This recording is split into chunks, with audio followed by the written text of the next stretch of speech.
Hello, welcome to my video series of data structures. This is part 4 of Module 8, the graph data structure. In this video, we will explore the fundamentals of graph connectivity and traversal. Imagine using a graph to represent a map. In this graph, each node represents a city, and each edge represents a road connecting two cities. In this setting, a natural question arises.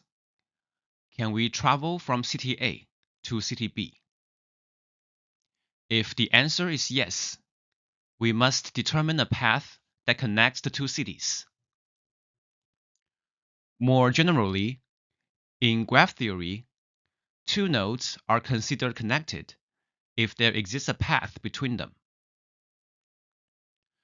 To confirm connectivity, we must traverse the graph and reconstruct such a path as evidence of our claim. Graph connectivity and traversal are easier in undirected graphs, as edges can be traversed in both directions. However, in directed graphs, edges allow movement in only one direction, making these problems more challenging. In this video, we focus on directed graphs, as solutions for undirected graphs can be easily derived from these concepts. We will begin by introducing two fundamental graph traversal algorithms, which serve as the foundation for solving the graph connectivity problem. These algorithms are breadth first search, aka BFS, and depth first search, aka DFS. Breadth first search, as the name suggests, explores all neighboring nodes first before moving deeper into the graph. In other words, starting from a source node, BFS visits nodes that are closest to the source first, followed by nodes that are progressively farther away. For example, consider the graph shown in the slide. If we start BFS traversal from the red node, the algorithm first explores nodes in the innermost circle, then moves to nodes in the middle circle, and finally reaches nodes in the outermost circle. One key advantage of BFS is that it naturally computes the minimum number of edges required to reach a node from the source. For graphs with positively weighted edges, the more general shortest path algorithm, known as Dijkstra's algorithm, is used. I have covered Dijkstra's algorithm in my algorithm course, and you can find a link to that video in the description below. The BFS algorithm relies on two key internal data structures, a Boolean array and a queue. The Boolean array keeps track of whether a node has been visited, allowing for constant time status checks. The queue, denoted as Q, stores candidate nodes that are waiting to be visited. The BFS algorithm contains the following steps. First, initialize all nodes as unvisited and enqueue the source node to Q. Then, extract the first node V from Q and visit it. Finally, add all unvisited neighbors of V to Q, ensuring that each node is only added once. Note that adding a node to the queue does not mean it has been visited. Hence, a node can be unvisited and still exist in queue, waiting for its turn to be processed. Let's walk through the BFS algorithm using the directed graph shown here. We use different colors to visually track the status of nodes. If a node is unvisited, we mark it gray. If a node is visited, we mark it yellow. If a node is a candidate and in the queue Q, we mark it green. On the right-hand side of the graph, we provide a snapshot of the three sets after completing the steps summarized at the bottom of the slide. Let A be the source node. Initially, we set all nodes to be unvisited and enqueue the source node A into Q. From here, we begin the BFS traversal step by step. We iteratively dequeue a node from Q, visit the node, and add neighbors of the node to Q until all nodes in Q are processed. In iteration 1, we dequeue A from Q. We visit node A and remove it from the unvisited set. From node A, we can reach three neighbors, B, C, and D. Since all three nodes are unvisited and not yet in Q, we add them to Q. Note that there is no fixed order in which B, C, and D must be added to Q. As a result, the BFS traversal is not unique unless we impose specific rules for ordering nodes before enqueuing them. In the graph, A is now marked yellow, indicating that it has been visited. B, C, and D are marked green, meaning that they are now in the candidate queue, Q. In iteration 2, we dequeue B from Q. We visit node B and remove it from the unvisited set. From B, we can reach node E, which is unvisited and not yet in Q. Therefore, we add node E to Q. At this stage, B is marked yellow and E is marked green. In iteration 3, we dequeue C from Q. We visit node C and remove it from the unvisited set. From node C, we can reach three unvisited nodes, D, F, and G. Since node D is already in Q, we only add nodes F and G to Q. Next, in iteration 4, we dequeue D from Q. We visit node D and remove it from the unvisited set. From node D, we can only reach one unvisited node, G. Since node G is already in Q, we do not add it again. In iteration 5, we dequeue E from Q and visit it. Since E has no unvisited neighbors that are not yet in Q, no nodes are added to Q. Next, we dequeue and visit node F. Finally, we dequeue and visit node G.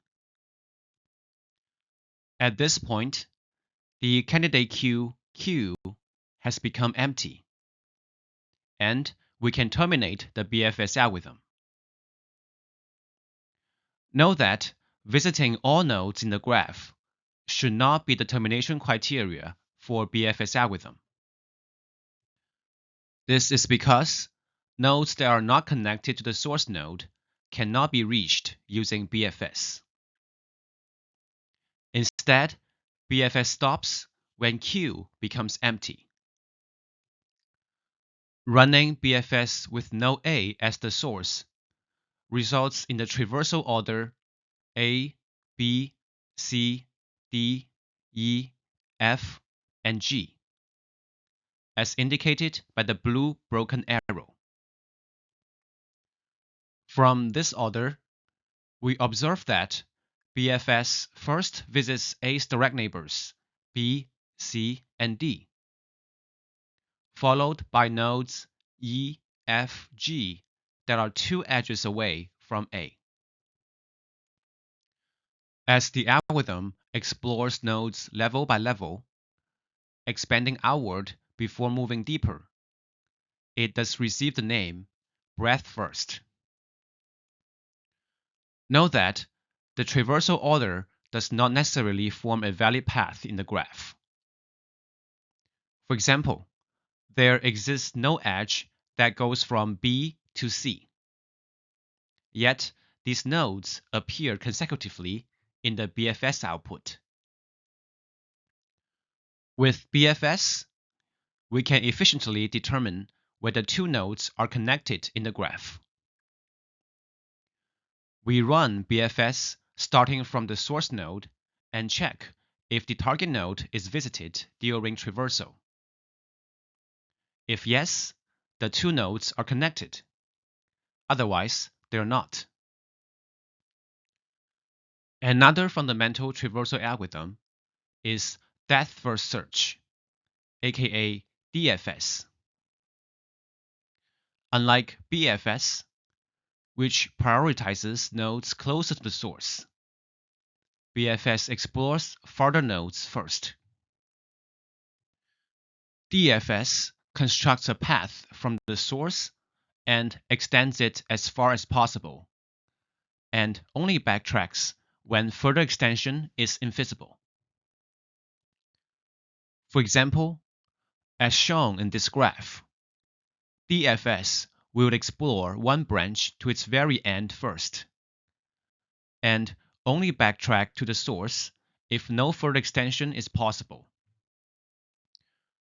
Because DFS naturally constructs valid paths, it is particularly useful for tasks like path finding and cycle detection.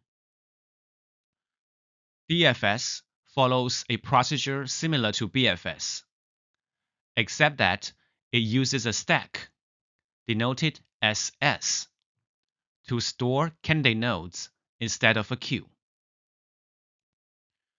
In other words, in BFS, given the first-in, first-out behavior of queues, candidate nodes added earlier are visited earlier.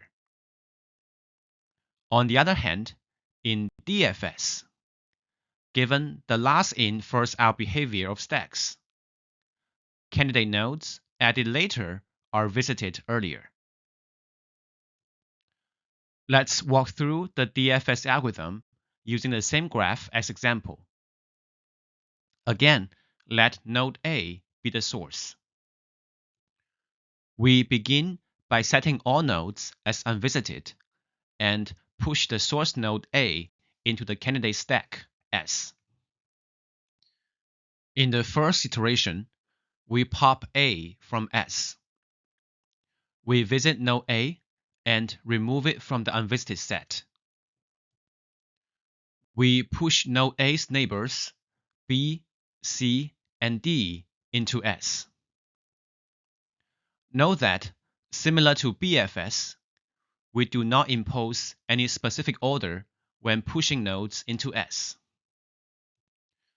In iteration 2, we pop D from S. We visit node D, remove it from the unvisited set, and push its neighbor G into S. In iteration 3, we pop G from S. We visit node G, remove it from the unvisited set, and push its neighbor F to S. Due to the last-in, first-out behavior of the stack, DFS prioritizes visiting the most recently discovered neighbor. This allows DFS to continuously extend a path as long as new unvisited neighbors exist, constructing a deep path whenever possible before backtracking. In iteration 4, we pop f from S. We visit node f and push its unvisited neighbor e to S. In iteration 5, we pop e from S and visit node e. Since its neighbor c is already in S, we do not push it into S again. In iteration 6, we pop c from S and visit the node. Finally, in iteration 7, we pop b from S and visit the node. At this point, the candidate stack S becomes empty, and we terminate the DFS traversal. The resulting traversal order is A, D, G, F, E, C, and B, as indicated by the blue arrow. Compared to BFS, DFS tends to explore longer paths in the graph. For instance, the DFS output includes a valid path of length 6 that goes from node A to node B. This happens because DFS prioritizes deeper exploration, continuously visiting the next available neighbor whenever possible. Although DFS tends to construct longer paths than BFS, its output does not always correspond to a valid path in the graph. The order simply represents the sequence in which nodes are visited, not necessarily a direct route from one node to another. Now, let's analyze the time complexity of BFS and DFS. Here, we show the procedures for each BFS and DFS iteration. First, dequeuing a node from a queue or popping from a stack both take O1 time. Then, visiting a node and updating the unvisited array can also be done in O1 time. Finally, examining all neighbors of a node and adding them as candidates require OD time, where D is the average number of neighbors or the average degree of a node. As a result, each BFS or DFS iteration requires O1 plus D time. Since BFS or DFS visits one node per iteration, each of them runs for OV iterations. Multiplying the number of iterations by the per iteration cost, the overall time complexity for BFS or DFS becomes OV times 1 plus D, which is simplified to OV plus E. Now, with the BFS and DFS algorithm, we can determine whether two nodes are connected in the graph. A closely related problem is decomposing the graph into its connected components, which can also be solved using BFS or DFS. In underwriting graphs, a connected component is a subset of nodes where every node is reachable from any other node in that component. To find the connected component that contains a specific node S, we run BFS or DFS with S as the source. The set of all nodes visited during the traversal forms a connected component.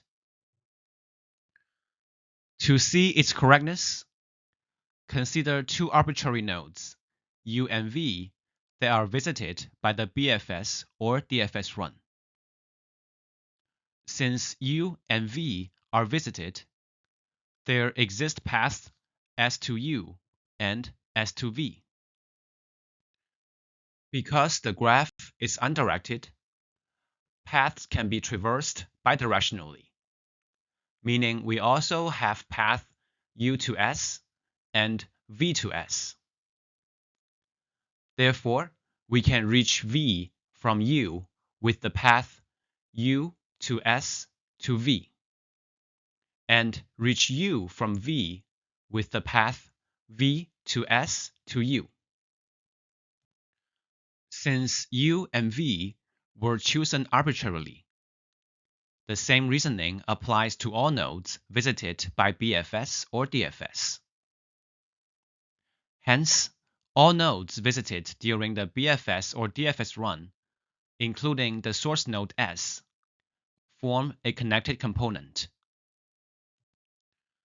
To identify all connected components in an undirected graph, we use the following iterative process. We select an arbitrary node S from the graph and run BFS or DFS with S as the source to identify the connected component that contains S. Then, we remove the connected component from the graph, which consists of all nodes within the component along with their associated edges. We repeat the above process until the graph becomes empty. Now, consider the case for directed graphs. In directed graphs, a strongly connected component is a set of nodes where every node is reachable from any other node in the component. Again, suppose we choose an arbitrary node S as the source. Running BFS or DFS from S identifies all nodes reachable from S. In other words, for two arbitrary nodes, U and V, visited during the BFS or DFS traversal, there exist directed path S to U and S to V. However, since edges in a directed graph are unidirectional, paths may not exist in the reverse direction. This means we cannot be certain whether the paths U to S and V to S exist. To find all nodes that can reach S, we can reverse the directions of all edges in the given graph G, creating a reversed graph G'. We then run BFS or DFS with S as the source on G'. For example, let the original graph G be the one shown on the bottom left of this slide. Reversing all edge directions results in the reversed graph G' shown on the right. Let node A be the source. Running BFS or DFS from A on G visits nodes A, B, C, and D, while doing the same on G' visits nodes A, B, and C. We then take the intersection of these two outputs and obtain the set A, B, and C, which forms the strongly connected component that includes the source A. This algorithm is also known as Kosa-Raju's algorithm. To show that the algorithm is correct, consider two arbitrary nodes, U and V, that are in the intersection. Since the BFS or DFS run on G visits U and V, there exist paths S to U and S to V. Also, since the BFS or DFS run on G' visits U and V, there exist paths U to S and V to S. Together, we can reach V from U with the path U to S to V, and reach U from V with the path V to S to U. In summary, we explored fundamentals of graph connectivity and traversal problems in this video. We introduced two fundamental graph traversal algorithms, breadth-first search and depth-first search. BFS visits neighboring nodes first before moving deeper. It allows tracking the minimum number of edges required to reach any node from the source. Thus, it's useful for finding the shortest path in unweighted graphs. On the other hand, DFS progressively extends the current path whenever possible before backtracking. In this case, DFS is more efficient in constructing longer paths, making it well-suited for cycle detection and pathfinding applications. Both BFS and DFS run in O, V plus E time, where V is the number of nodes and E is the number of edges in the graph. With BFS and DFS, we further introduced how to identify kinetic components from undirected and directed graphs. In undirected graphs, the nodes visited by BFS or DFS naturally forms a kinetic component. In directed graphs, we need to first generate a reversed graph by reversing all edge directions of the original graph. Then, we run BFS or DFS on both the original graph and the reversed graph, and intersect the two sets of visiting nodes. Such an intersection forms a strongly kinetic component. Thank you for watching, and see you next time.